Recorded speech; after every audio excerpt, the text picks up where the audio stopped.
এখন আমরা শিখব এইচএসসি আইসিটি চ্যাপ্টার 3 পার্ট 2 সংখ্যার রূপান্তর শিখব। কনভার্সন, ভাগ আর গুণের নিয়মটা শিখব। দশমিক, আমরা জানি যে দশমিকের বেজ হচ্ছে 10। দশমিক বেজ থেকে অন্য যে কোনো বেজ দিতে হলে আমাদেরকে ভাগের ফর্মেটটা ব্যবহার করতে হবে। দশমিক বেজ থেকে অন্য যে কোনো বেজ বলতে বাইনারি, অক্টাল, হেক্সাডেসিমেল, দশমিক বেজ থেকে অন্য যে কোনো বেজ হলে আমরা কি করব? ভাগ করব।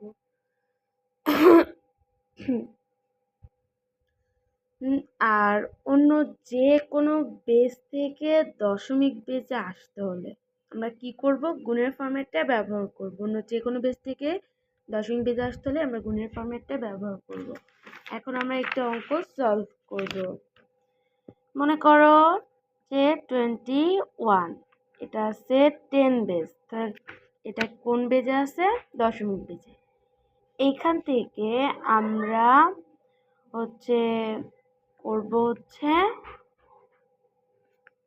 বাইনারিতে আসবো। আমরা আসবো বাইনারিতে। দশমিক বেজ থেকে অন্য যে কোনো বেজে আসতে হলে আমাদেরকে ভাগ করতে হবে, আর এটা করতে হবে।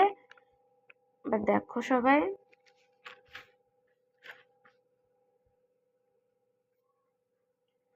তাহলে আমরা এটা লিখব 21। আমরা যেই বেজে যাব সেই বেজ দ্বারা ভাগ করব। এবার দেখো 21কে যদি আমি ভাগ করি তাহলে কি হয়? 21কে যদি ভাগ করি দুই দ্বারা, তাহলে 10 দুগুণ 20 হয়, আর এখানে 1 থাকে। এইটা আমাদের কি? ভাগফল। এটা আমাদের ভাগফল, আর এটা হচ্ছে ভাগ শেষ। এটা আমাদের কি? ভাগ শেষ। ভাগ শেষ। আমরা ভাগফলটা এখানে লিখব আর ভাগশেষটা এইখানে লিখব। আবার আমরা একে 2 দ্বারা ভাগ করব। 9কে যদি 2 দ্বারা ভাগ করা হয়, 2 কে 2, 2 দুগুণ 4, 3 দুগুণ 6, 4 দুগুণ 8, তাহলে এখানে হয় 4, 4 দুগুণ 8, আর এখানে আমাদের আছে 1। আমরা ভাগফলটা এইখানে লিখব আর ভাগশেষটা এইখানে লিখব। 2 দুগুণ 4, আর এখানে থাকে 0। এখন কথা হচ্ছে আমরা এই ভাগটা কতক্ষণ পর্যন্ত করব? ভাগটা আমরা যতক্ষণ পর্যন্ত করব যতক্ষণ পর্যন্ত না এই ভাগফলের জায়গায় 0 আসে। তাহলে ভাগফলে 0 আসা পর্যন্ত। আবার 2 দ্বারা, তাহলে 2 ওকে 2 হয়, আর এখানে তো কিচ্ছুই থাকে না, তাই না? এবার আবার আমরা 2 দ্বারা, যেহেতু এখানে 0 আসেনি, ভাগফলের জায়গায় 0 আসে নাই, আবার 2 দ্বারা ভাগ করব। এখন 1কে যদি আমরা 2 দ্বারা ভাগ করি তাহলে কি হয়? আমরা যদি 2কে 1 দিয়ে ভাগ করি তাহলে এখানে 2 হয়, এটা কিন্তু হয় না, এটা 1-এর থেকে বেশি হয়। তাহলে আমরা 1-এরও কম 0 দ্বারা ভাগ করব। 0-এর সাথে যাই গুণ করবো তাহলে 0 হবে, আর এখানে বিয়োগ করলে 1 থাকে। তাহলে আমরা ভাগফলে পেয়ে গেলাম 0, আর ভাগশেষে 1। এটা আমরা দাগ দিব না। এখন কথা হচ্ছে আমরা আমাদের আলটিমেট রেজাল্টটা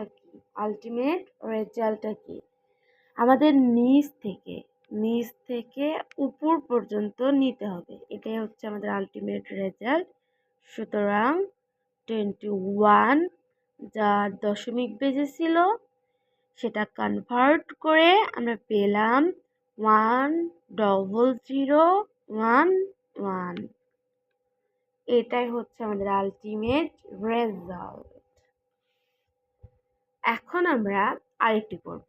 মনে করো যে এখন আমরা বাইনারি টু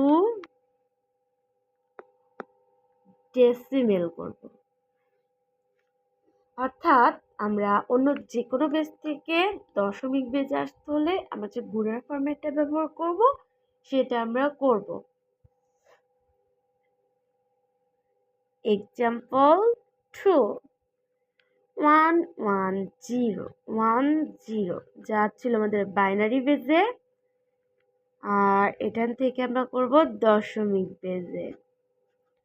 এবার দেখো সমান সমান দুটো। এখন গুণের থেকে দশমিক বেজে মানে অন্য যে কোনো বেজ থেকে দশমিক বেজে আসতে হলে আমাদের গুণের ফরম্যাট ব্যবহার করতে হবে। গুণের ফরম্যাট ব্যবহার করতে হলে আমাদেরকে এই সংখ্যাগুলোর পজিশন বসাতে হবে। এটা আছে 1 নম্বর পজিশনে। প্রথমে আমাদের পজিশন 0 থেকে শুরু করতে হবে। 0 1 2 3 4। আমাদের ডান থেকে বাম দিকে পজিশন বসাতে হবে। প্রত্যেকটা সংখ্যা বসাও। এবার আমার যে বেজে আছে সেই বেজের উপরে তার পজিশনটা বসিয়ে দাও। আবার 1 যে বেজ আছে আর এই 1 এর পজিশন হচ্ছে 3। আবার 0 যে বেজে আছে তার পজিশন হচ্ছে 2। আবার 1 আছে, দেখো 1 গুণন 2 1 প্লাস 0 গুণন 2 0। তাহলে দেখো তো আমরা 1 2 3 5 1 2 3 4 5 হয়ে গেল 0 1 2 3 4। এবার আমরা গুণ করব। 2 এর পরে 4 আছে, এর মানে কি বলো তো? 2 এর পরে 4 থাকলে 2 আছে 4টা, তাহলে 2 দুগুণ 4 4 2 দুগুণ 4 4 4 কত 16। তাহলে এটা হবে আমাদের 16কে 16। 2 কিউ মানে 8 8 প্লাস 2 পাওয়ার স্কোয়ার মানে শূন্যের সাথে আমরা যাই যোগ করবো এখানে 4 হয়, আর যাই যোগ করবো সেটা 0 হবে 0। আর 2 2কে 2 জিরোর পরে যে কোনো সংখ্যার পরে জিরো জিরো থাকলে এখানে 1 হয়, মানে সেটা আমরা শুধু যাই গুণ করবো সেটা হবে 0। 16 গুণন 8 গুণন 2 16 17 18। তাহলে টোটালটা হিসাব করে 26। অতএব আমাদের আলটিমেট রেজাল্ট হলো 1 1 0 1 0, যা আমাদের বাইনারি বেজ ছিল এইটা। তা আমাদের দশমিক বেজে আলটিমেট রেজাল্টটা হলো 26।